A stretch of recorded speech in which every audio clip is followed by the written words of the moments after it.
नमस्कार मंडळी. कच्चे गहू वाफवून तुम्ही कधी असा पदार्थ बनवलाय का हो? नाही ना? मग ही रेसिपी एकदा नक्की बघा.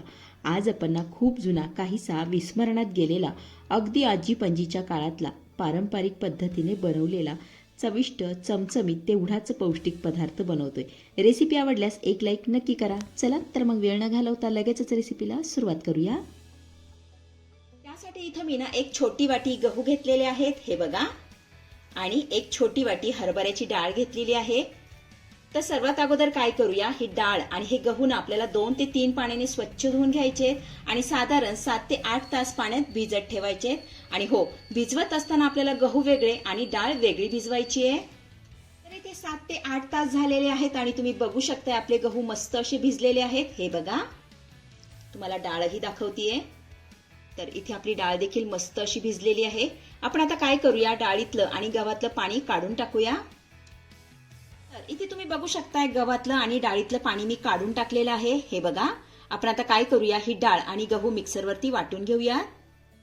आता वाटत असताना देखील आपल्याला गहू वेगळे आणि डाळ वेगळी वाटून घ्यायची आहे. तर अगोदर आपण ना गहू वाटून घेऊया. आपण आता हे मिक्सरच्या भांड्यामध्ये काढून घेतोय. त्यानंतर याला झाकण लावायचं आहे आणि गहू आपल्याला खूप जास्त बारीक वाटायचं नाहीये बरं का, तर असं जाडसरच वाटून घ्यायचं आहे. चला, तर इथे आपले गहू देखील छान असे वाटून झालेले आहेत. हे बघा, इतके जाडसर मी वाटून घेतलेले आहेत. आता तुमच्याकडे ना पाटा वरवंटा असेल ना, तर त्यावरती वाटून घेतले तरी सुद्धा चालेल. आपण आता हे वाटलेले गहू ताटामध्ये काढून घेऊया.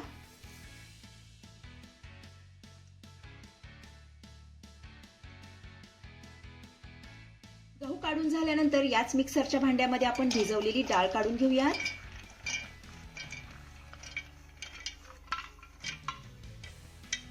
आता यामध्ये घालूया 4 ते 5 हिरव्या मिरच्या, 7 ते 8 लसूण पाकळ्या, अर्धा इंच आलं. त्यानंतर 1 चमचा यामध्ये आपण धने घालूयात. सोबतच अर्धा चमचा जिरे घालायचंय. आता पुन्हा आपल्याला हे सर्व साहित्य पाणी न घालता जाडसर असं फिरवून घ्यायचंय. चला, इकडे डाळ देखील मी छान अशी जाडसर फिरवून घेतली आहे. हे बघा, आपण आता ही वाटलेल्या गव्हामध्ये काढून घेऊयात.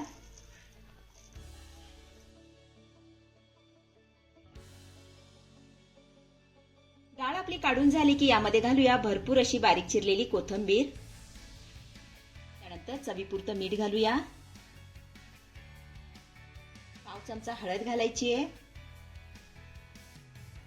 आता काय करूया, हे सर्व साहित्य आपण चांगलं एकजीव करून घेऊया. छान असं मिक्स करून घ्यायचंय.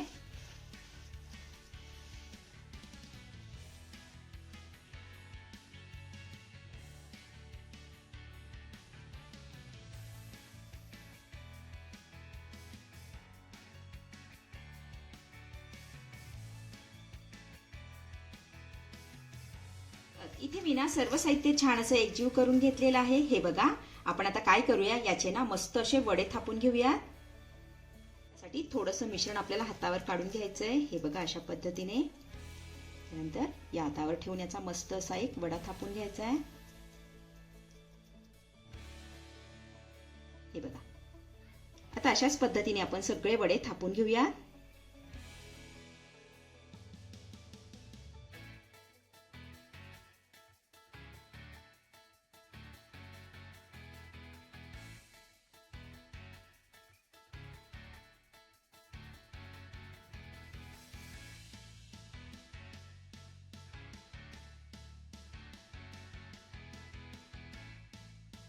चला, इथे आपले वडे मस्त असे थापून झालेले आहेत. हे बघा, आपण आता हे वडे ना वाफवून घेऊया.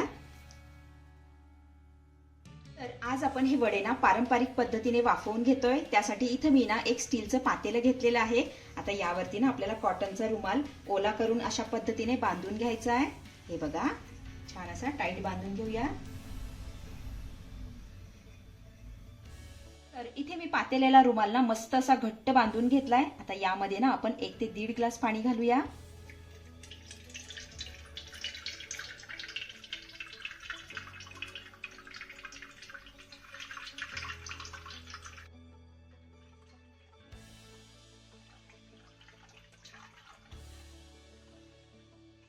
पाणी घालून झाल्यानंतर यावरती ना आपल्याला अशा पद्धतीने हे वडे ठेवून घ्यायचे.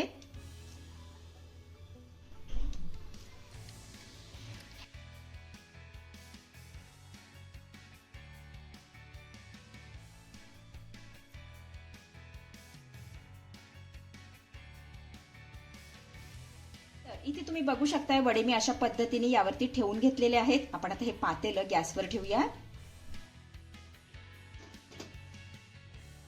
त्यानंतर यावरती आपल्याला झाकण ठेवायचं आहे. गॅसची फ्लेम मीडियम करायची आहे आणि मीडियम फ्लेमवरती हे वडे ना आपल्याला 10 ते 12 मिनिटं चांगले वाफवून घ्यायचे.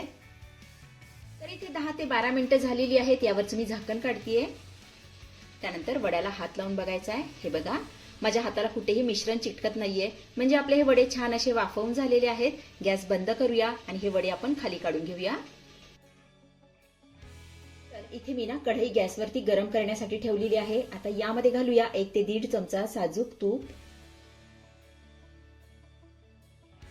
तर इथे मी ना तुपाचा वापर केलेला आहे. तुम्ही तुपाऐवजी तेलाचा वापर केला तरी सुद्धा चालेल. आता यामध्ये आपल्याला अर्धा चमचा मोहरी घालायची आहे.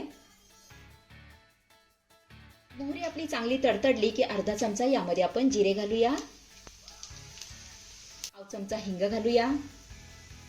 थोडीशी बारीक चिरलेली कोथिंबीर घालायची आहे. आता ही फोडणी आपल्याला चांगली मिक्स करून घ्यायची आहे.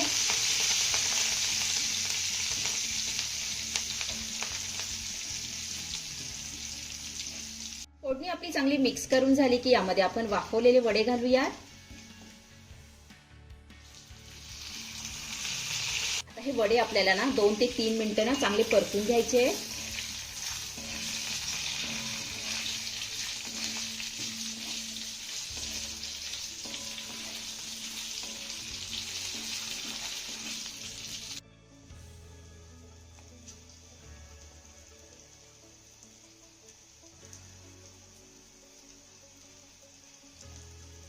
हे वडे ना मी मस्त असे परतून घेतलेले आहेत. तर आपले हे पारंपरिक पद्धतीचे भरडीचे वडे बनून तयार झालेले आहेत. चवीला एकच नंबर लागतात. अतिशय साधी आणि सोपी रेसिपी आहे.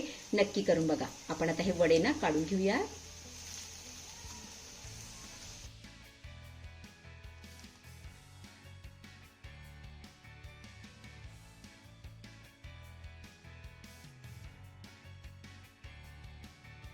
तर मंडळी कशी वाटली आजची रेसिपी? आवडली आहे का तुम्हाला? आवडली असेल तर लाईक करा, शेअर करा, सबस्क्राईब करा आणि हो शेजारीच असलेलं घंटीचं बटन दाबून ऑलवर क्लिक करा, जेणेकरून माझ्या येणाऱ्या नवीन रेसिपींचं नोटिफिकेशन सर्वात आधी तुम्हाला दिसेल. धन्यवाद.